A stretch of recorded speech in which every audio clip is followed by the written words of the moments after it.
Welcome back. Kwara State is facing renewed security concerns following recent attacks and abductions in parts of the state, which raises fresh questions about the effectiveness of current strategies and the urgency of new solutions.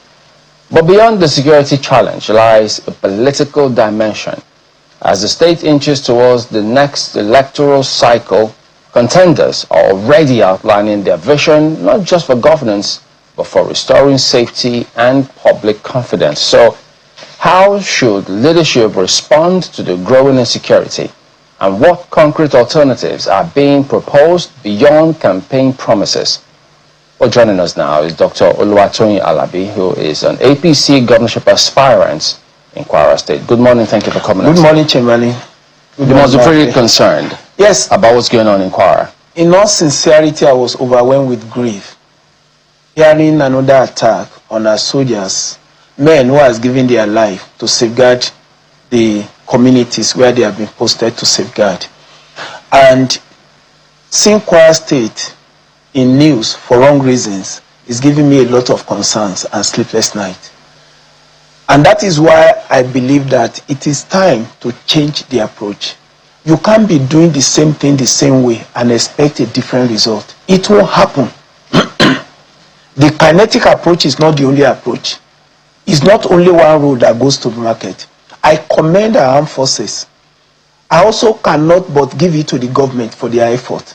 But I think it is time to review what has been done and develop a new approach. How can we solve this problem? Well, what would you say, sorry to jump in, what would you say to those who will say, but the signs will have always been there? That is not that it just happened all of a sudden. Because there are people who sit from a distance and say, look, it was just a matter of time before this kind of things happen. I agree perfectly with you. When the insecurity was a bit prevalent in Zamfara, the northwest and the northeast, we never thought that it would even come to Kwara State. But when it was getting closer home to Niger State, then we knew that we are sitting on the keg of gunpowder.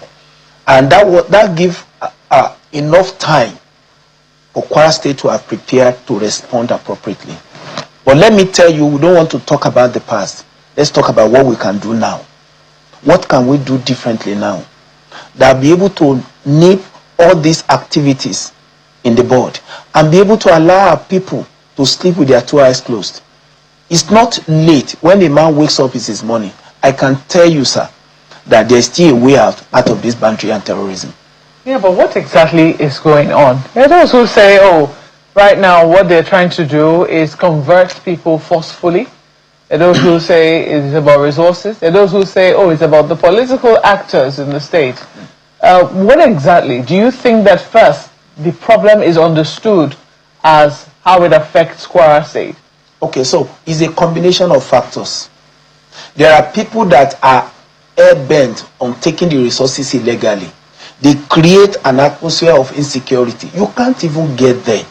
It's not whereby people will be so afraid and they dread to tread in those areas so that they can keep carrying on their nefarious activities of illegal mining. Well, there's resources problem here. Yeah, there's resources problem. Like gold? The religion, yes. In Kwara State, we are so blessed. There's a lithium bed that is flowing from Nasarawa through Niger and Kwara State. And when you check the bed, a higher chunk of that deposit is in Kwara State. We have other like marble, we have other things like tantalite, we have other very precious mineral resources too. Gold is available in Kwara State in a very large deposit that has never been told of. So what did they do? You create an atmosphere of insecurity, you scare people away from their ancestral homes, and you take over the whole place so that you can carry on this activity. Government must open their eyes to this reality now and see what we can do. The armed forces, the security, the intelligence security that we have, and all the members of the police and all this, they have the capability to address this issue. What we are waiting for is just the political will. When that political will is supplied, this thing will end today. Okay, so resources is one issue. You say because you said they're a combination of factors. Yeah. What other factors are there apart from resources? We who are talking about religious aspect, I don't see. Kwara has lived in peace all this while. We have lived in peace. Ilorin, which is our capital, is known as a religious center in the area of Islamic belief. But surrounding Ilorin as a state capital are other religious activity. Even the Dissects people are in Kwara State. We have lived as brothers. We have lived together in peace. So religious is just a coloration, just to give the dog a bad name in order to hang it. I don't think we should go that way at all. We should face the reality and ensure that we address it from the root. All this while, if you are trimming a branch of a tree, and you are not actually dealing with the root, that tree will remain. Even after sometimes you trim the branches, you discover that the whole tree will still remain. But I can tell you that there is no much any government can do in the area of development without addressing the security. So we should give attention to security. So yeah, I was just going to highlight the third leg, because you have talked about resources, you've talked about you said religion perhaps might be one of the issues as well, but you say it's not really it's not for Kwara State. It's not for Kwara State. Before now, saying what had happened in places like Niger, you said that this was already foretold. It would seem that you already knew that Kwara could be in danger as a result of what was happening in Niger. Can you tell us also this, because yesterday we spoke to somebody from Kwara as well, who was saying that, there is also this political battle. It was saying that those who started the Fulani jihad want to try and finish it. And that's basically what you're also saying as well. What do we make of those kinds of statements with regards to the conflict that we're witnessing in Kwara? I will still not classify Kwara attacks as a religious issue till tomorrow.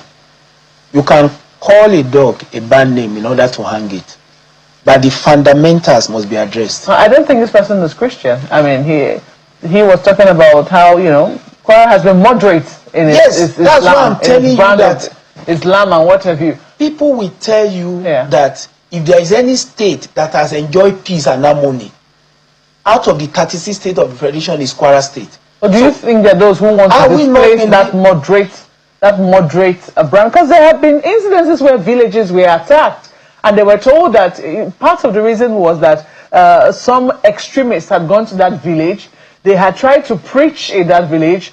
Those who were in the village said, no, we do not accept this preaching that you have brought. This is very contrary to what we know. And they flushed them out. But then these people came back, armed, and then destroyed the village.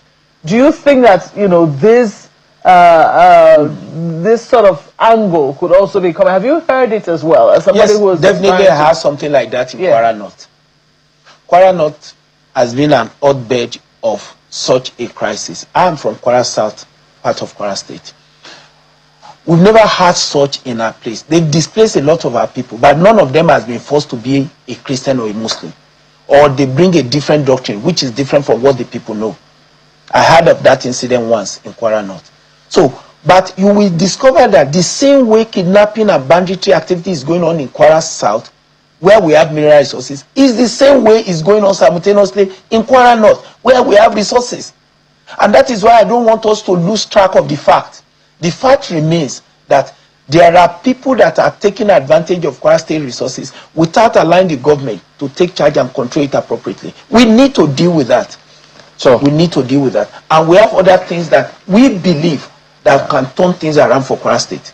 Why do you want to be governor of the state? Okay, yes. Thank you, Chamberlain. 40 years in the private sector has prepared me for this role. Leadership does not happen by accident. Leadership is prepared for. 40 years doing what? Sorry. Okay, yeah, I've been a businessman. I play in the hospitality industry.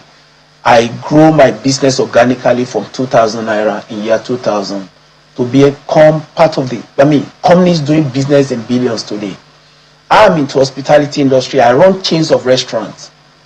I also play in the oil and gas industry, supporting most of these companies in their remote site, providing catering services in their offices and in their remote site. This is what has been doing over the years. My brand as a business, The Promise, is 25 years old. Sustaining a business in Nigeria for 25 years will tell you that it takes grit and God to be able to keep going.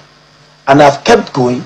I prepared myself over the years for this responsibility because leadership is about responsibility. I am not coming to play politics with the destiny of Kwarans. I am coming to be the difference they really hope for. The real hope for Kwara is about to happen, and it's going to happen in 2027. The real resources of Kwara State will go back to Kwarans, and people will begin to see that it is actually possible to be the change that they have already expected. How do you hope to do that on the platform of your party? Because right now your party is in power. Governor Abdulrazak Abdulrahman is a member of your party. Yes. And there are some people who will say that this insecurity now has grown under his watch, under the watch of your party. There are those who even said yesterday that they are not allowed to contribute as members of a party to their own ideas to stem this insecurity. How do you think that you'll be able to sell yourself on the platform of the APC, which a lot of people are not very happy with? Yeah, Governor Abdulrazak Abdulrahman is the governor of Kwara State now, is the leader of the party in our state. He has done as much as possible collaborating with the NSC office to ensure that they bring sanity back to Kwara State. And that is why I said we need to look beyond just collaboration. What can we do differently? Of recent, they employed about 2,700 forest guards in Kwara State. That was an initiative with the Kwara State governor and the office of the NSA. They were trained by the DSS and they were distributed to communities. But that's why I said the government needs to do more, because community policing and intelligence gathering is important to be able to stem this rising tide in insecurity. Now, for me, as the governor of Kwara State, I will approach the issue of security from 3-4 different dimensions. I will not just rely on Nigerian armed forces alone because they are overstretched. They are fighting on many fronts. And every day, their figures, their numbers are being decimated. So what do we do?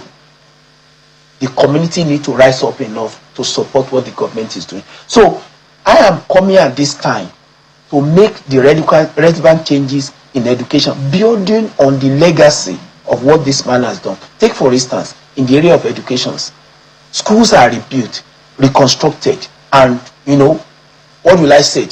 Provided infrastructures in those schools. Teachers are recruited. Things are changing. The number of dropouts of schools of children in Kwara State is going down. Out of school children, I mean. Now, the health sector, all the hospitals, most of the hospitals that are government, have equipment that they don't even have space to be able to install. So what am I doing? I'm getting personnel to run all these things. All right, so not to worry. There'll be time for us to speak about this in the days ahead, but at least this is just, we can call it the tip of the iceberg, in the manner of speaking. Dr. Oluwatoyin Alabi, APC Kwara State Governorship Aspirant, thank you for coming on today. Thank all you the so best much, to you. Imbalin. Thank you, Maupe. I really appreciate the opportunity to be able to speak to Nigerians and my good people of Kwara State. You're welcome anytime. Well, that wraps it up today on the program. We thank you all for watching. We'll see you next time. I'm Chamberlain, so goodbye. I'm Maupe Ogun Yusuf, and top of the hour is Business Morning.